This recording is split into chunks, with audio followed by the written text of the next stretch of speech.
He says, even if you give one date to a person, that suffices. So what's Rasulullah trying to show? That even if you don't have much to give, give. Don't think myself, myself, myself. And this is how society moves forward. Abu Abdullah al-Hussein alayhi salamullah, when he journeyed to Kerbala, he went with so many things in mind. But one of those things is to set a namudaj, an example of what society should be like.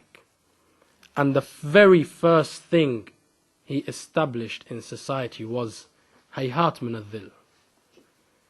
Never ever be disgraced. When they said to Abu Abdullah al-Hussein alayhi salamullah, stay in Medina and we will make you a king amongst us. Just give bay'ah to Yazid ibn Muawiyah. What was the reply? Someone like me will not shake hands with someone like him. And I shall never disgrace myself. And I shall never be oppressed. That means what? That means Abu Abdullah al-Hussein alayhi salamullah is trying to show that a society, for it to strive, there has to be a freedom. There has to be this element of that I need not to fear the oppression of any person. If I am a king, it's because I am a king, because Rasulullah says, Imam Hussein alayhi salamullah is the king of the youth of paradise. When I am a king because my mother is Sayyidat Nisa al-Alameen. When I am a king, it's because I am a king because Allah subhanahu wa ta'ala chose me for such a holy cause. I am the son of Rasulullah sallallahu alayhi wa sallam. I am qualified to be your king. Not because I fear a certain person and I watch him drink and I watch him commit so much haram and I watch him oppress the people, and because I fear him, then I become a king. No, I don't need nobody's favor. The main philosophy in Islam is that nobody should be made subservient to nobody. When the son obeys the father, it's not because he's scared his father's going to beat him up. When the son loves his mother, it's not because he's afraid, if I don't love my mom, I'm not going to get no pocket money tomorrow. No. The mother will give regardlessly, because it's her duty to provide for her son. The father will give because it's his duty to provide for his son. The son respects his parents because it's his duty to respect his parents. When you are in school and you respect your teacher, it's because your teacher is in a position of authority which demands the respect. And you as a student, for you to truly get some knowledge from this teacher, you must in return give him that respect, or give her that respect. When Abu Abdullah al-Hussein alayhi salamullah is saying, hayhat min al-dhil, he's saying, I am for this freedom. And I am against oppression. This is the first thing. Second of all, when he was making his march towards Kerbala, he left the holy Kaaba with about 40,000 people. Now realistically, if you're going to fight, you will need every able-bodied person to come and join you. What was Abu Abdullah Hussein alayhi salam saying to them all the way? Go back, go back, go back, go back. Yazid only wants me, go back. If you're coming for a kingdom, there won't be a kingdom. If you're coming to be a respected person in society, in, riches, there won't be no riches for you. If you're coming in hope of a favor from me, there'll be no favors. If you come seeking the pleasure of Allah and to die, then yes, that is exactly what you're going to get, because I see myself on the plains of Kerbala, a headless body with the horses trampling over my chest.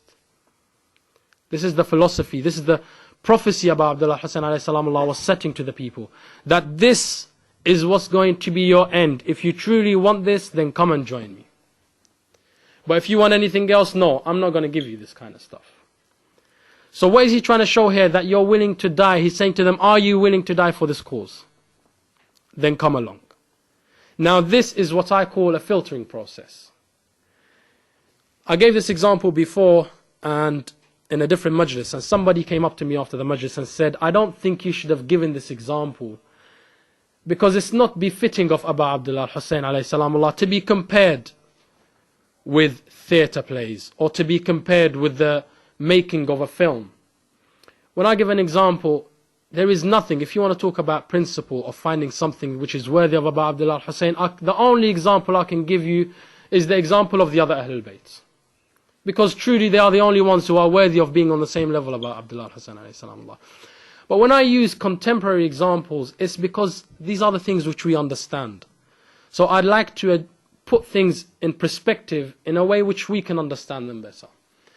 So again, I'm going to use this example now. When a director of a film, or a producer, or a scriptwriter is preparing a film, there's a whole filtering process of auditions to find the right candidate.